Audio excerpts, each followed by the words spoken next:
તો કચ્છનો રણોત્સવ પ્રવાસીઓ માટે હોટ ફેવરિટ ડેસ્ટિનેશન બન્યું છે। આ વર્ષે રણોત્સવના પ્રારંભથી અત્યાર સુધીમાં 1.66 લાખ પ્રવાસીઓ સફેદ રણની મુલાકાત લઈ ચૂક્યા છે, જેના કારણે સરકારને કરોડોની આવક થઈ છે।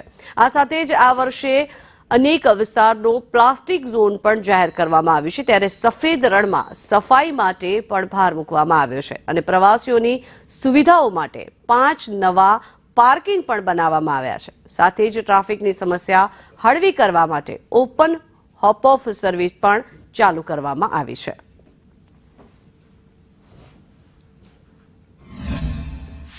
સતત વધુમાં વધુ સારી સેવાઓ મળે માટે આ વખતે ઘણી બધી વ્યવસ્થા કરી છે।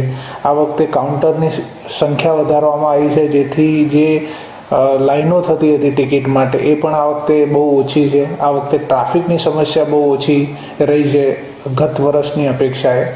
તો આ બધા ચેન્જીસના લીધે હજી પણ વધુમાં વધુ પ્રવાસીઓ આવી રહ્યા છે અને આપણે હજી પણ એમની જ્યાં આપણને ધ્યાનમાં આવે છે, ફીડબેક મળે છે ખૂટતી વસ્તુ, એને પૂર્તતા કરી અને એ લોકોનો જે પ્રવાસનો અનુભવ છે આનંદદાયક બને માટે પ્રયત્નો કરીએ છીએ। આ વખતે ટોટલ 1,66,892 જેટલા પ્રવાસીઓએ અત્યાર સુધી મુલાકાત લઈ ચૂક્યા છે અને ટોટલ આવક ગણીએ તો 1,96,00,000 આપણી આવક અત્યાર સુધીમાં થઈ ગઈ છે। આ વખતે આપણે નો પ્લાસ્ટિક ઝોન માટેના જાહેરનામા બહાર પાડ્યા છે।